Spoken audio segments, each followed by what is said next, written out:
여러분 안녕하십니까? 지난 6일 국회의 공무원 연금 개혁안 처리 무산을 보시고 여러분께서는 어떤 생각을 하셨습니까?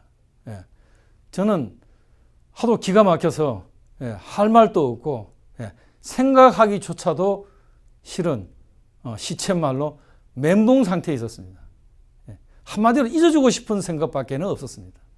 아마도 많은 분들께서도 저와 비슷한 느낌을 가졌으리라는 생각에 용기를 내서 몇 말씀을 드리고자 합니다.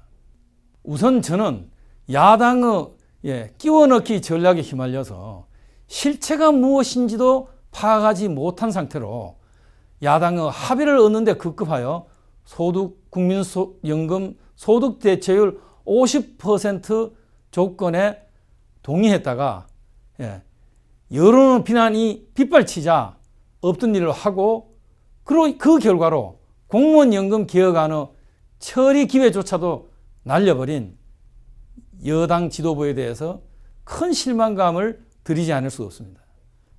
만약 이렇게 공무원 연금 개혁이 좌절된다면 경제를 살리기 위한 4대 개혁의 전체의 틀은 갈수록 더 어려워져 보입니다. 다음으로 수권 경제정당으로 거듭나겠다고 약속하고 있는 새정치민주연합이 어떻게 2,100만 명 국민들의 노후가 달려있는 국민연금의 지급률 문제를 그 20분의 1에 불과한 100만 명 공무원 연금 개혁안에 끼워넣기 한다는 발상을 할 수 있습니까? 국민연금 소득 대체율 50%로 변경하는 것이 새정치민주연합에 그렇게 중요한 정책 과제라면 왜 당당하게 국민연금 개혁을 주장하지 않고 이렇게 어설프게 공무원연금 개혁안에 끼워넣기로 처리하려 했는지 이해할 수 없습니다. 또 새정치민주연합의 문재인 대표께서는 공무원연금 개혁안 국회 처리 무산에 대해서 박근혜 대통령의 한마디로 모든 것이 뒤집혔다. 그렇게 언급하셨습니다. 아마도 문재인 대표께서는 국민의 소리는 들리지 않고 오직 박근혜 대통령의 소리만 들리는 게 아닌가 묻고 싶습니다. 여당은 그나마 국민의 비난의 소리를 듣고 놀라서 멈추고 있습니다만은 야당은 귀를 막고 막무가내로 소득 대체율 50% 개정을 고집하고 있습니다. 국민들을 실망시키는 정치권의 행태는 여기서 끝나지 않았습니다. 새정치민주연합은 소득 대체율을 50%로 개정하는데 추가로 발생하는 연금 요율은 1%에 불과하다고 국민들을 달래고 있습니다. 반면에 보건복지부 장관은 1%가 아니라 2배를 더 내야 한다고 국민들을 겁주고 있습니다. 과연 누구의 말이 진실일까요? 표를 보시죠. 새정치민주연합의 1% 추가 부담 주장의 근거는 이렇습니다. 현재 국민연금은 2044년 정점을 이루다가 2060년 기금이 완전히 고갈되는 것으로 그렇게 추정되고 있습니다. 소득 대체율을 50%로 개정할 경우는 기금 소진 연도가 56년으로 앞당겨집니다. 즉 4년이 앞당겨지는 것이죠.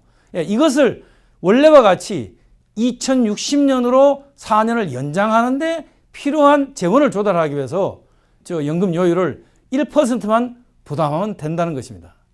그러면 2061년부터는 어떻게 될까요? 새정치민주연합은 이 문제에 관해서는 이야기를 하지 않고 있습니다. 반면에 보건복지부 장관이 얘기하는 2배를 내야 된다고 하는 이야기의 배경은 이렇습니다. 현재 9%를 부담하고 소득 대체율을 40%로 했을 때 2060년에 고갈되는 기금을 2100년에도 적정 기금이 남도록 하기 위해서는 연금 요율이 15.83%로 올라야 한다고 합니다. 그러니까 현재 9%보다가 추가로 6.83%를 더 내야 한다는 것이죠. 만약에 현재 9% 부담하에서 소득 대체율을 50%로 올린다면은 올리고 2100년에 적립금이 정상적으로 유지되도록 하기 위해서는 연금 요율이 무려 18.85%. 그러니까 현재 요율의 배가 되는 것입니다. 그런데 이 배가 된다고 하는 것은 바로 2100년까지 연장하는 것으로 인한 부담이 주를 차지하는 것이고, 소득 대체율을 40%에서 50%로 추가로 10%포인트를 올리는 데 발생하는 연금 요율 인상은 대략 3%포인트로 추계됩니다. 그러면 아까 새정치국민연합의 이야기로 돌아가서요. 연금이 적립금이 고갈되는 2061년부터는 어떻게 국민연금을 지급할 수 있을까요? 그것은 바로 그 해부터는 매년 걷어서 매년 지급할 수밖에 없습니다. 그러자면 2061년에는 가입자들은 자기 소득의 무려 27%를 보험료로 내야 하는 것으로 추계되고 있습니다. 그럼 그들이 누가 부담할까요? 대략 2000년생부터 2030년생들이 그 부담을 지게 됩니다. 2000년생이라면요, 지금 15살에 불과하니 자신들의 미래에 어떤 부담이 놓여 있을지도 알 리가 없고, 투표권도 없습니다. 더군다나 2016년 지금 6월 이후로 15년 6월 이후로 태어날 아기들은 아직 이 세상에 있지도 않습니다. 그러니까 지금 바로 소득 대체율을 40%에서 50%로 인상하는 데 따른 추가의 부담은 바로 투표권이 있는 기성세대의 이익을 위해서 지금 투표권도 없고 태어나지도 않은 미래의 세대에게 부담을 지우는 것과 똑같습니다. 어떻게 이럴 수 있습니까? 저는 이 문제는 보수와 진보 또는 부자와 빈자 간의 문제가 아닙니다.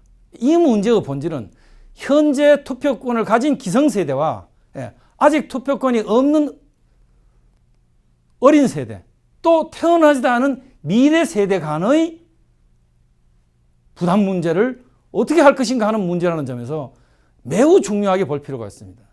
어떤 정치평론가는 일본이 안고 있는 최대의 문제가 뭐냐? 바로 노인을 위한 노인의 정치라고 얘기를 했습니다.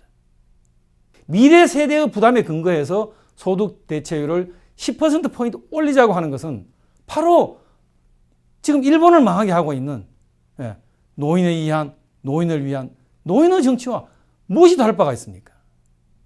저는 이번 사태는 국민은 안정이 없고 오직 표와 당리당략만 추구하는 우리 양당의 정치 행태에서 끼워 넣기식의 협상이 얼마나 위험한 결과를 가져오는지 보여주는 사례라고 생각합니다.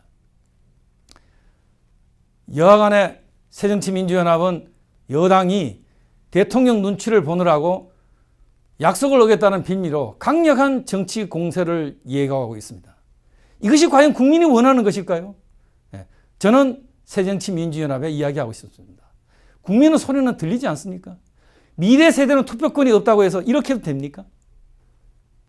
여러분, 여하간에 공무원연금 개혁안이 국회에서 결렬되고 강력한 야당 공세로 갈수록 어려워져가는 이런 상황을 어떻게 풀어가야 할까요?